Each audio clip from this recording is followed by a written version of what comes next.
할렐루야. 우리 사랑하는 성도 여러분들, 오늘 오후 예배 때는 목적을 점검해야 할 때라는 제목을 가지고서 사무엘서 14번째 말씀 함께 살펴봅니다. 다윗이 유다에서 유다 지파의 왕이 되었던 시간은 5장 5절을 보면은 7년 6개월 정도였습니다. 나머지 이스라엘의 왕이었던 사울 왕의 아들 이스보셋이 살해당하고 군대 장관 아브넬까지 죽자 이스라엘 모든 지파는 장로들을 다윗 왕이 있는 헤브론으로 보냅니다. 그래서 다윗을 전 이스라엘의 왕으로 삼게 됩니다. 7년 6개월이 지나서 그러니까 다윗은 유다의 왕일 뿐만 아니라 이제 온 이스라엘의 왕으로 등극하게 된 것입니다. 사무엘하 5장 2절 뒷부분을 보면은 이렇게 나옵니다. 여호와께서도 왕에게 말씀하시기를 네가 내 백성 이스라엘의 목자가 되며 네가 이스라엘의 주권자가 되리라 하셨나이다 하니라. 이렇게 나옵니다. 전 이스라엘의 장로들이 다윗에게 가서 했던 말입니다. 그러니까 이 사람들은 여호와 하나님께서 다윗을 온 이스라엘의 왕으로 세우셨다는 것을 다 알고 있었다는 뜻이죠. 하지만 인간의 여러 마음들과 상황들로 인해서 순종하지 못했다는 뜻이 되겠습니다. 이해는 할 수 있죠, 우리. 다윗이 유다의 왕이었고 그 위 사울 왕의 아들인 이스보셋이 나머지 왕이었으니까 다윗이 전 이스라엘의 왕이 되리라 하셨던 말씀을 하나님께서 어떻게 이루실까 하는 마음이 아마 있었을 것이라고 생각이 됩니다. 하지만 사랑하는 여러분, 우리 한빛 성도들은 하나님께서 내게 하신 말씀, 내게 주신 언약이 있으면은 상황과 사람과의 관계 생각하지 말고 즉각 감동하시는 대로 순종하는 우리 한빛 성도들 되셨으면 좋겠습니다. 할렐루야. 다윗은 이스라엘의 통합 왕이 되자 이스라엘의 수도를 예루살렘으로 옮기고자 합니다. 헤브론은 유다 지파의 땅이잖아요. 그리고 유다 지파가 전 이스라엘 지파의 가장 남쪽에 있어요. 그렇기 때문에 전 이스라엘을 통치하는 수도로서는 적합하지 않았습니다. 그래서 다윗은 어느 지파에게도 속하지 않은 채 아직 여부스 족속이 살고 있는 성, 이 예루살렘을 요압 장군에게 점령하게 합니다. 여러분, 그때는 예루살렘 성이 아니죠. 그러니까 여부스 족속의 성인 겁니다. 요압 장군이 이제 여부스 족속의 그 예루살렘 성을 정복하자 그곳을 예루살렘 성, 예루살렘이라는 이름의 뜻이 평화의 도성이라는 뜻입니다. 그래서 예루살렘 성 이렇게 이름을 붙입니다. 다른 이름으로는 여러분 아시죠? 시온성, 다윗성 이렇게 이름 붙였습니다. 그 소식을 들은 지금의 티레라고 하거든요. 두로, 성경에 두로라고 기록된 이 두로의 왕 히람이 다윗에게 사람을 보내요. 당신과 우호적인 관계를 맺고 싶습니다. 그래서 예루살렘 안에 우리 나라의 일꾼들을 보내서 당신이 거할 만한 궁궐을 짓고 싶습니다. 이렇게 얘기를 해줘요. 다윗이 허락하니까 두로 왕이 예루살렘 성 안에 다윗이 거할 궁궐을 지어줍니다. 이제 통합 왕국의 기틀이 완성된 것입니다. 이 상황이 그러니까 이스라엘 땅 안의 국내 문제가 딱 해결이 된 거예요. 여러분 지도를 기억하고 계시겠지만 단에서부터 브엘세바까지는 상당히 큰 영토입니다.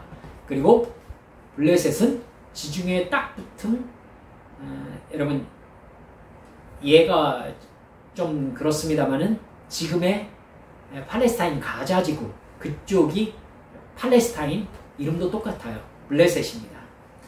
그러니까 영토가 좁은 거죠. 여러분, 그러니까 다윗이 전 이스라엘을 통합하고 통합하는 왕이 되는 것은 블레셋에게 상당히 큰 부담이 됩니다. 다윗이 유다 지파의 왕이 되는 것은요, 아마도 블레셋의 가드 왕 아기스의 추인을 받은 것일 거예요. 다윗에게 시글락을 주었던 것과 다윗이 유다의 왕이 되는 것은 그닥 크게 차이가 안 나는 겁니다. 근데 다윗이 온 이스라엘의 왕이 되고 예루살렘이 정비되고 이스라엘의 행정과 군대 체제가 완비되었다는 것은 다윗이 가드 왕 아기스의 통제를 벗어났다는 뜻이 되는 것이죠.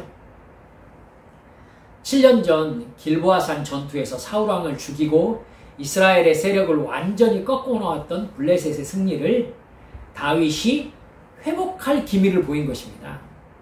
그러자 아기스 왕과 다윗의 관계가 깨집니다.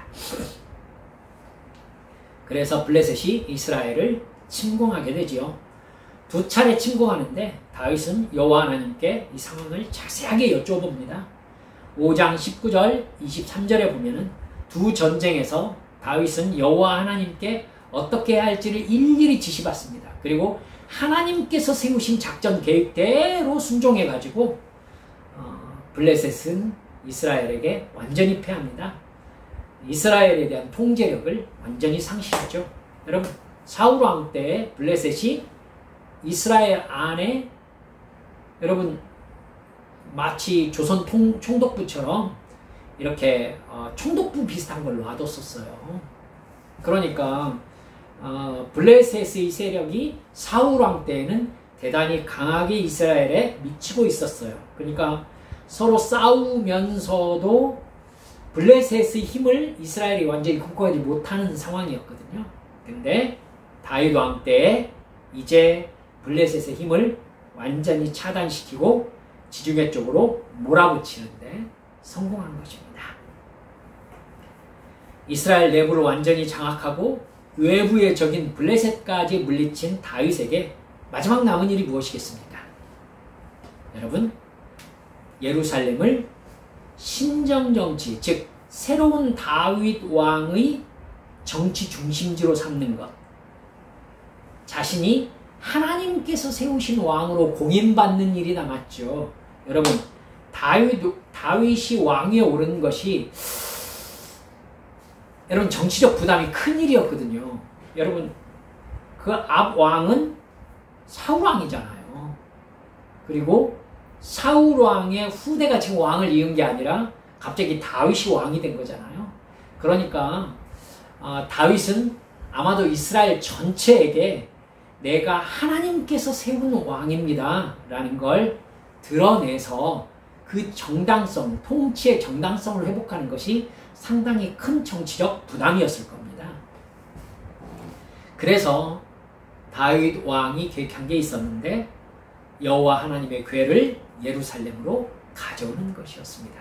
이게 진짜 다윗 왕의 통치권에 대한 도장 찍는 일이 될 가능성이 높은 일이었죠. 이스라엘은 하나님이 다스리는 신정정치의 땅이니까요. 그러니까 예루살렘으로 여호와 하나님의 궤가 들어오고 그 예루살렘을 중심으로 다윗이 다스린다라는 것은 다윗이 명실상부 이스라엘의 왕이 되었다라는 증거가 될 수 있는 일이었던 겁니다. 2절에 보면 언약궤가 바알 레유다에 있었다 이렇게 나옵니다.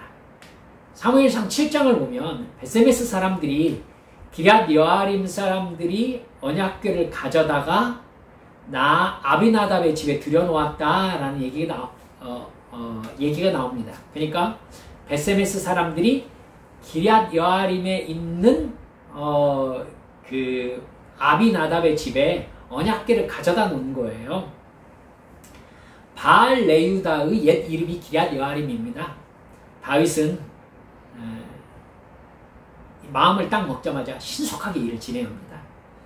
6장 1절을 보면 전 이스라엘에서 3만 명을 뽑고 모았습니다. 그리고 자기가 직접 그 사람들을 이끌고 이 기럇 여아림 바알 레유다, 지금 언약궤가 있는 아비나답의 집으로 갑니다. 그리고 거기에서 언약궤를 예루살렘까지 자기가 직접 운반하려고 마음먹은 거예요. 근데 사랑하는 여러분들, 그 행렬의 모습을 보니까 이게 맞나 싶은 장면이 연출됩니다. 여러분 3절을 보니까 그들이 하나님의 궤를 새 수레에 싣고 산에 있는 아비나답의 집에서 나오는데 아비나답의 아들 우사와 아효가 그 새 수레를 모니라 이렇게 되어 있습니다. 여러분 이거 맞아요? 다윗이 무슨 생각을 하고 있는지가 딱 드러나죠. 다윗은 여호와의 언약궤가 블레셋으로 올라올 때에 새 수레를 송아지가 있는 두 암소에게 끌게 했잖아요. 그때를 생각하고 있는 겁니다. 젖나는 암소 두 마리가 송아지를 자기 송아지 새끼를 뒤에 두고 울면서도 좌우로 치우치지 않고 이스라엘 벳세메스로 올라왔던 것, 이건요 이스라엘 사람들에게 아마 전설 같은 이야기로 전해졌을 겁니다. 그 언약궤가 이제 다윗성으로 들어간다라는 감동적인 장면을 다윗이 연출하고 싶었던 거예요. 5절을 보면 다윗과 이스라엘 온 족속은 잣나무로 만든 여러 가지 악기와 수금과 비파와 소고와 양금과 재금으로 여호와 앞에서 연주하더라 이렇게 되어 있습니다.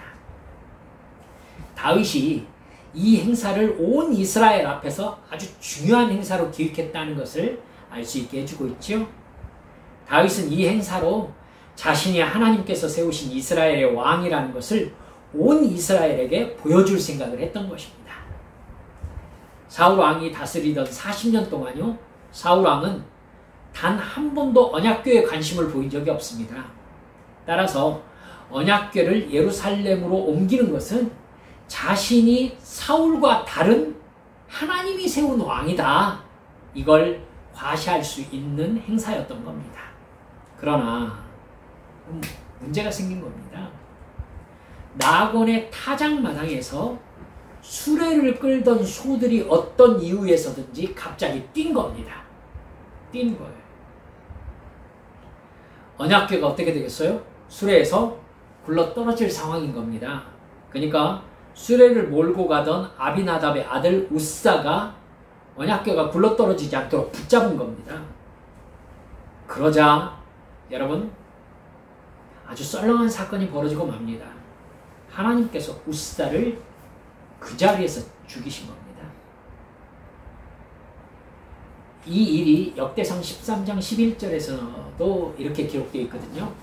여호와께서 우사의 몸을 찢으셨다 이렇게 기록되어 있습니다. 사랑하는 여러분들, 굳이 역대기에서는 우사의 몸을 찢으셨다라고 기록한 이유가 있어요. 여러분 역대기는 제사장인 에스라가 기록했을 것으로 여겨지고 있기 때문이죠.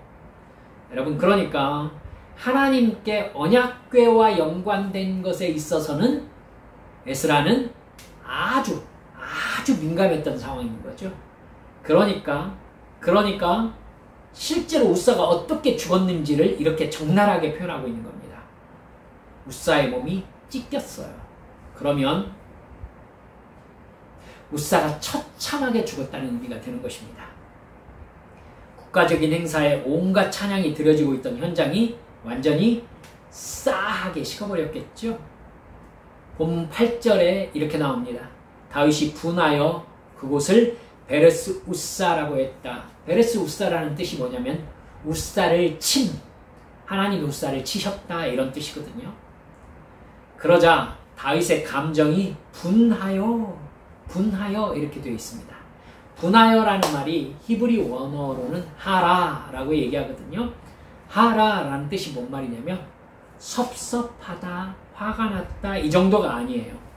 타오르다, 심이 뜨거워지다, 빨갛게 되다 이런 뜻입니다. 그러니까 다윗이 완전히 격노한 거예요. 그야말로 완전히 그냥 화가 머리끝까지 난 것입니다. 얼굴이 빨갛게 달아오른 것입니다.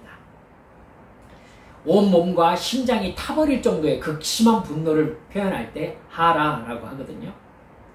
그리고 9절에서는 다윗이 그날의 여호와를 두려워하여 이렇게 나옵니다. 여러분 다윗이 무슨 상태를 지금 경험하고 있습니까? 나름대로 하나님을 위하여 자기가 인정받을 만한 일을 하고 있다는 자부심이 있었을 것입니다. 언약궤를 예루살렘으로 옮기는 일이니까요. 그러나 자기가 생각하기에 소가 뛰어서 언약궤를 잡은 정도의 일로 우사를 그렇게 참혹하게 죽게 하고 국가적인 행사를 완전히 망친 거에 대해서 다윗이 굉장히 분노를 느꼈던 것 같습니다. 그리고는 자기 마음에 이 행사를 통해서 얻고자 했던 이익에 집중한 나머지 여호와 하나님의 법궤를 어떻게 옮겨야 하는지를 신경 쓰지 않았던 자기의 불경을 갑자기 깨달은 것입니다. 그것을 깨달으면 어떻게 됩니까? 마음에 대단한 두려움이 있게 되죠.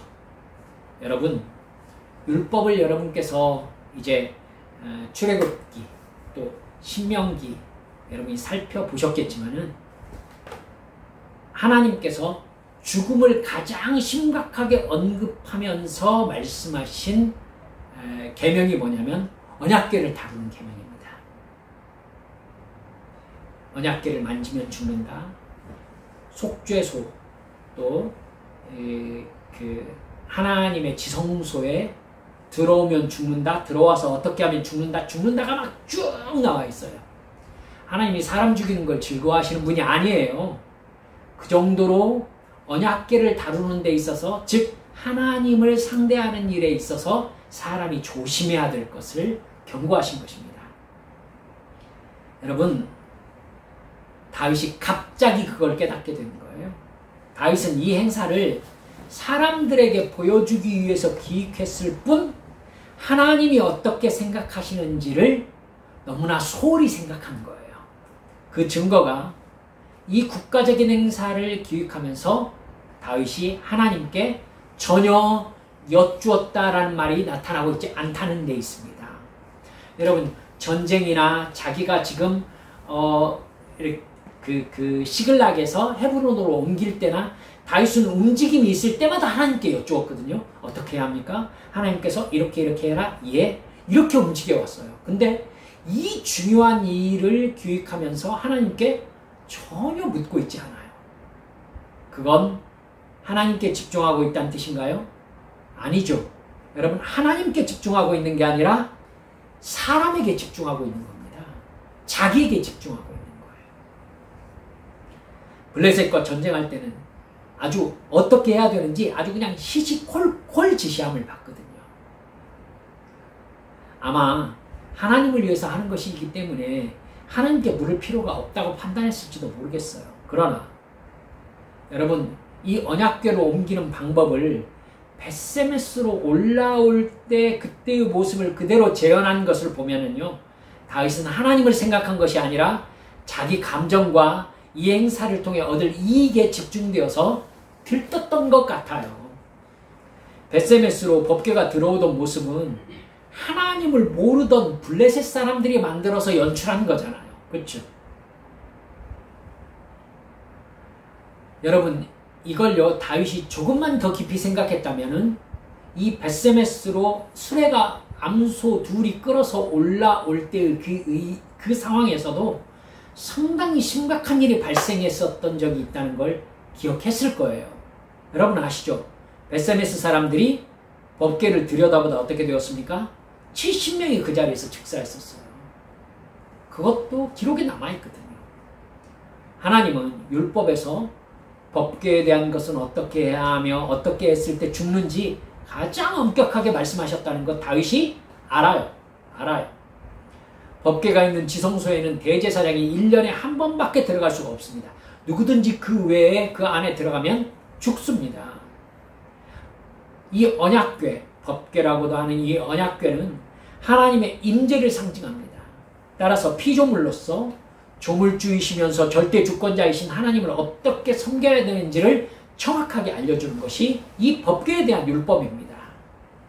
근데 다윗은 그 부분을 감정적으로 처리한 거예요. 우리가 예수님을 믿을 때에 정말 주의 깊게 처리해야 될 것이 감정입니다. 감정.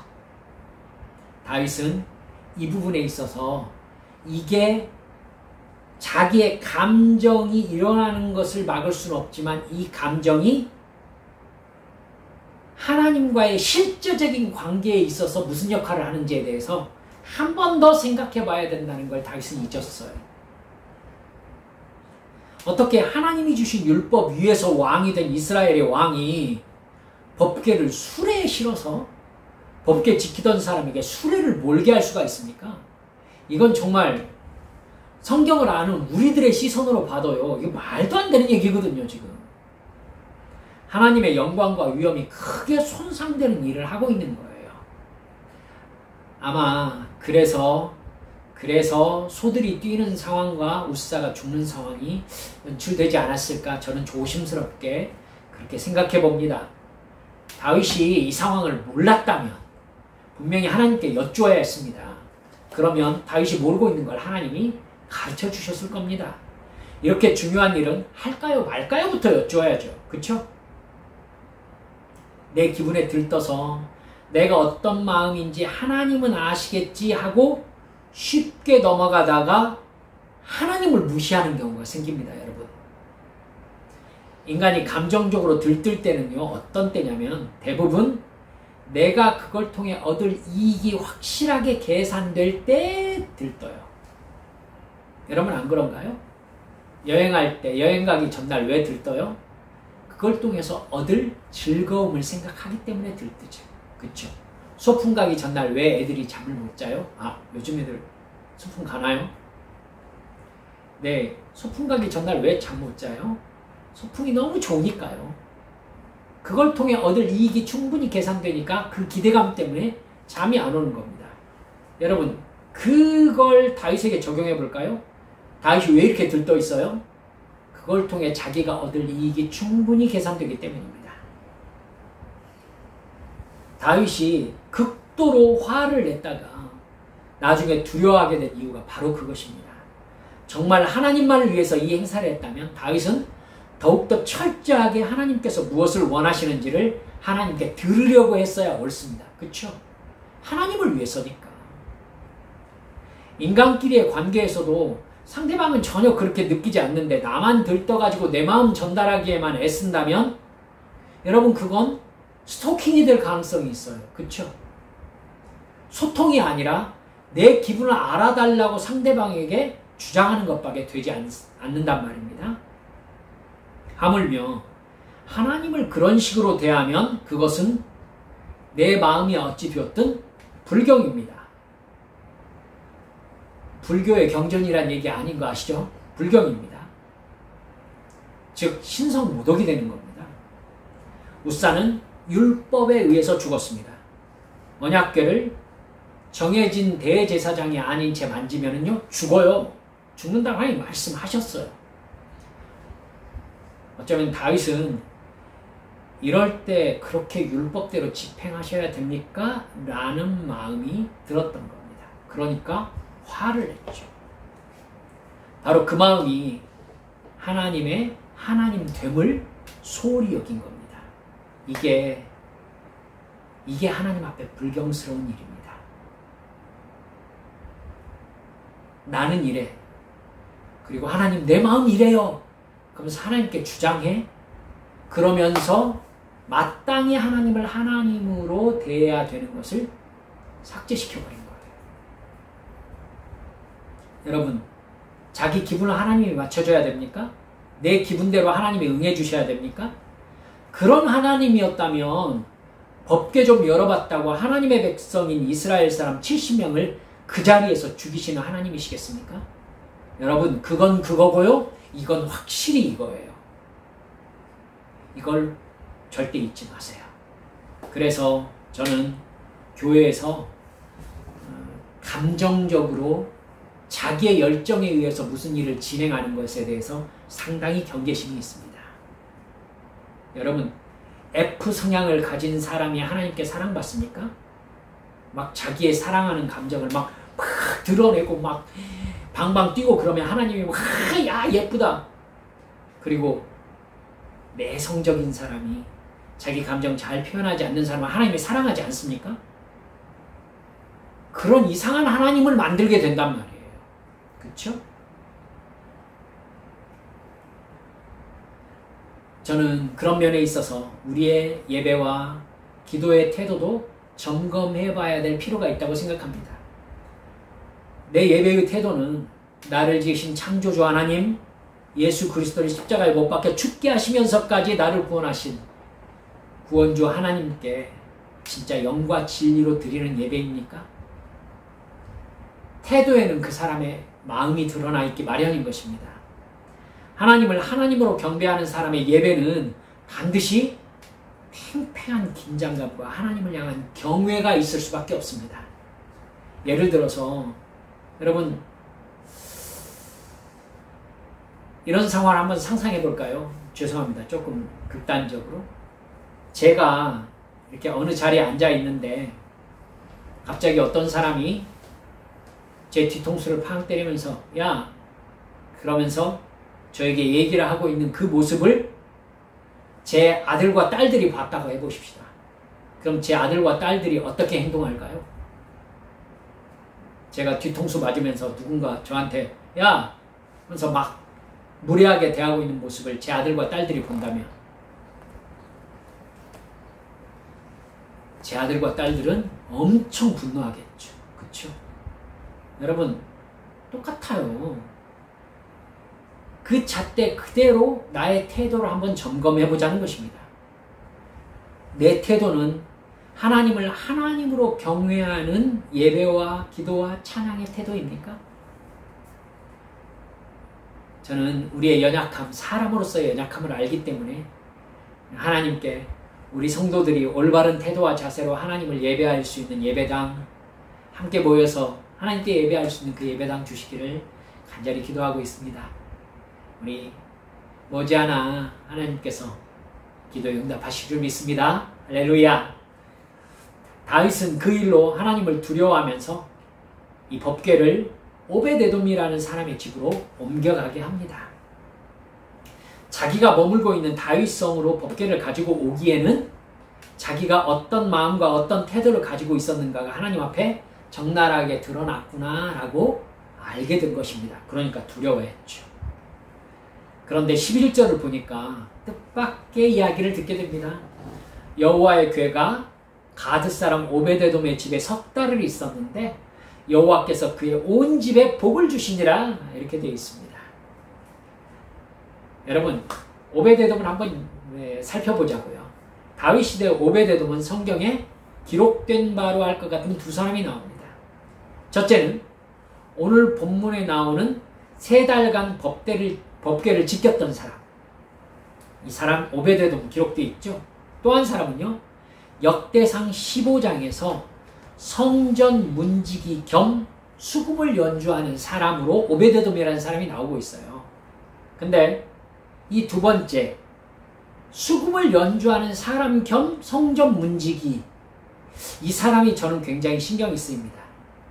희한하게 역대상 15장 18절에서 다윗이 레위 사람들에게 찬양대를 세워라 라고 명령하는데 그 찬양대에 여러분 레위 사람의 찬양대는요 찬양하는 일만 전담하거든요.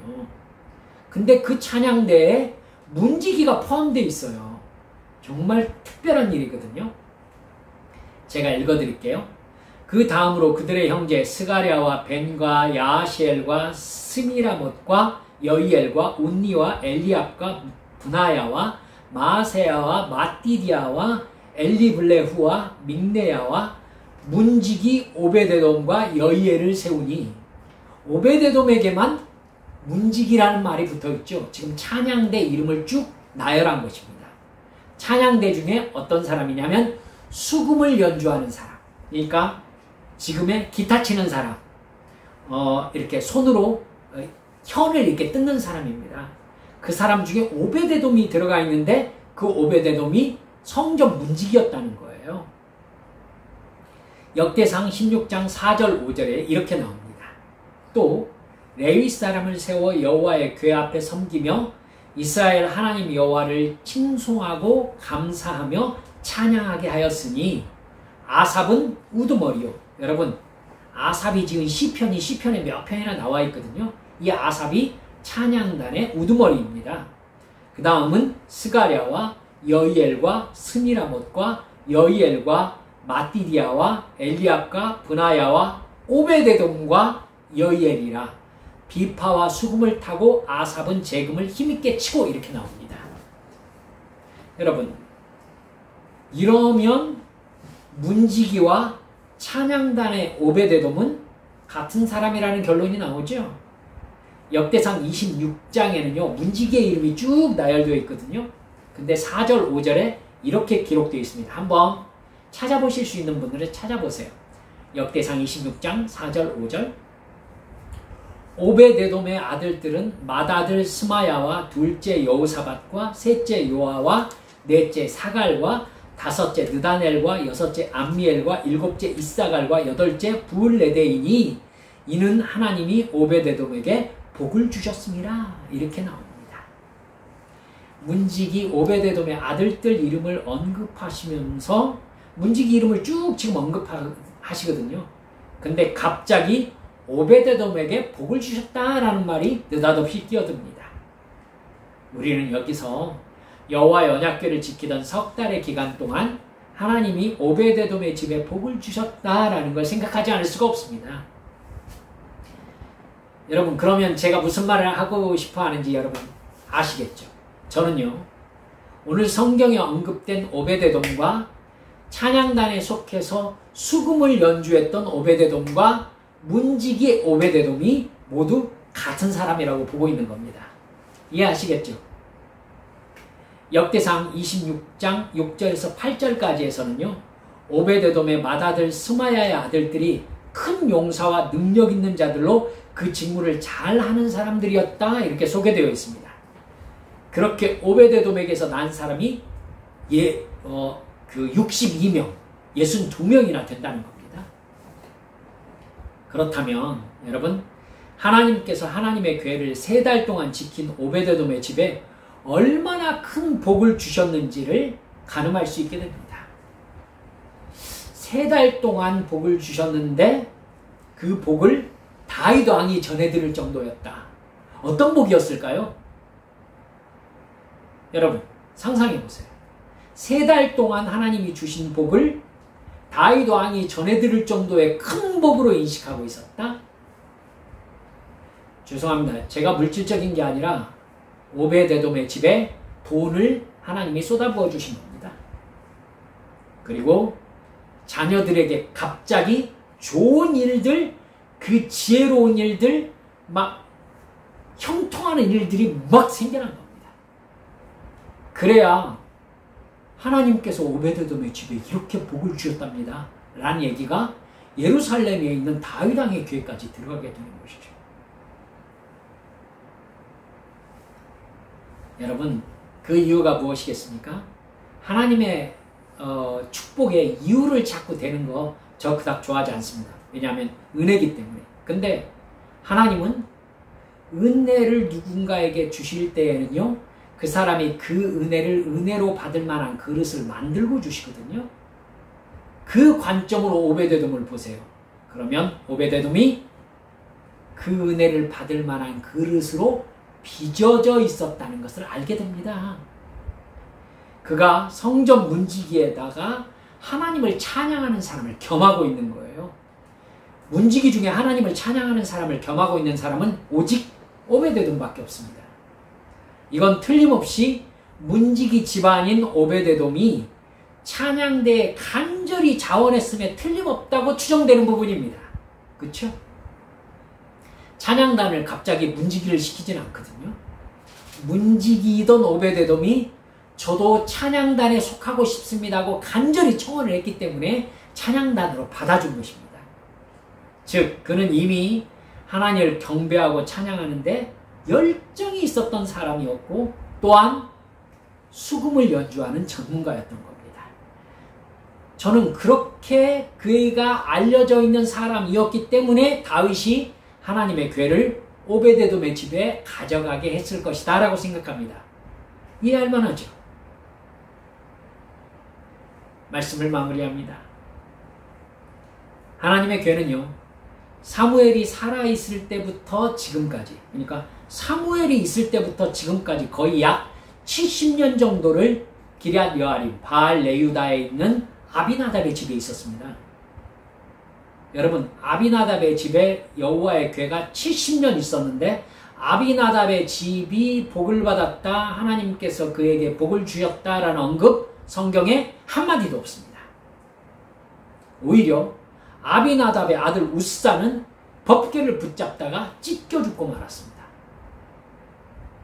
그러나 단 3달 법궤를 모셨던 오베데돔의 집은 하나님이 이렇게 큰 복을 주셨습니다. 그건 틀림없이 오베데돔이 법궤를 맞이해서 경건함과 기쁨으로 하나님의 임재를 모셨기 때문일 것입니다. 오늘 성경 말씀은 다윗도 자기 집이 있는 예루살렘으로 법궤를 모시려고 했지만 다윗의 행동에서 엿보이는 하나님의 태도, 오베데돔의 태도, 우리는 딱 비교할 수 있지 않습니까? 다윗은 오히려 오베데돔이 하나님을 사랑하는 것보다 자기의 계산이 들어간 행동으로 말미암아 이 사달이 나게 하는 잘못된 마음을 품고 있는 걸 볼 수 있어요.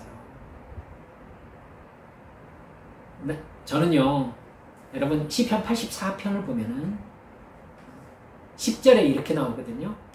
주의 궁정에서의 한 날이 다른 곳에서의 첫날보다 나은즉 악인의 장막에 사는 것보다 내 하나님의 성전 문지기로 있는 것이 좋습니다. 이게 시편 84편 10절이거든요. 근데 참 공교롭죠. 이 시편을 누가 지었냐면은 고라자손의 시라고 나옵니다. 근데 오베데돔이 고라자손입니다. 하필 악인의 장막에 사는 것보다 내 하나님의 성전 문지기로 있는 것이 좋사오니, 저는 상상력을 발휘해 봅니다. 예, 어쩌면 고라자손인 오베데돔이 지었거나 그의 후손이 오베데돔의 집안 이야기를 근거로 지은 것이 아닐까 충분히 생각해 볼 만한 시편 아니겠습니까? 오늘 말씀을 통해서 우리가 하나님께 드리는 예배의 태도와 마음을 돌아보십시다. 오베데돔처럼 하나님을 향한 간절한 사랑과 찬양하고자 하는 열정이 우리가 있는가? 복 자체이신 하나님을 모신 우리 교회와 가정이 오베데돔, 하나님의 임재의 상징을 모신 오베데돔의 집처럼 온전히 영과 진리로 하나님께 예배드림으로 말미암아 오베데돔과 같은 복을 받는 우리 한빛 성도들의 가정이 되시기를 주 예수님의 이름으로 축원합니다. 우리 함께 기도하십시다.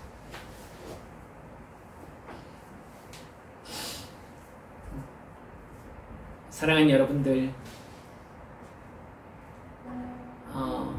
저는 상당히 오랜 기간 동안 찬양 사역을 했었던 기억 때문에 이 오베데돔이라는 사람이 자기가 성전 문지기이면서도 찬양단에 저 좀 시켜주세요, 이렇게 해서 그 찬양단에 가가지고 그 많은 사람들 중에서 자기 숨소리를 거기에 덧붙이고 싶어하는 그 마음을 왠지 이해할 것만 같아요.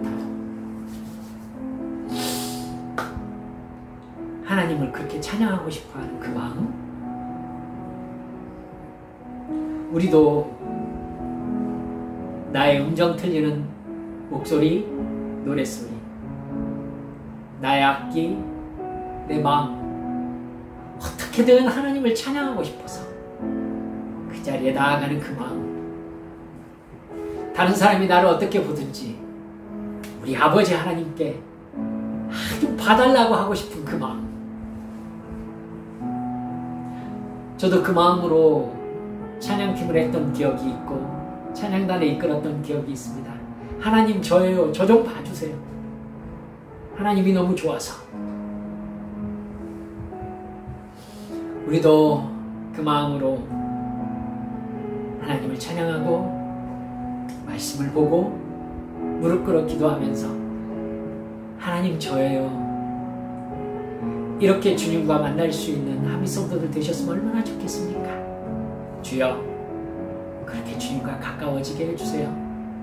주님께 드리는 예배를 다윗과 같은 계산이 아니라 오베데돔과 같은 신실한, 하나님을 향한 순수한 그 사랑, 진실한 그 사랑으로 하나님께 예배드리게 해주세요. 이 시간 주님 앞에 함께 통성으로 기도하십시다. 아버지 하나님,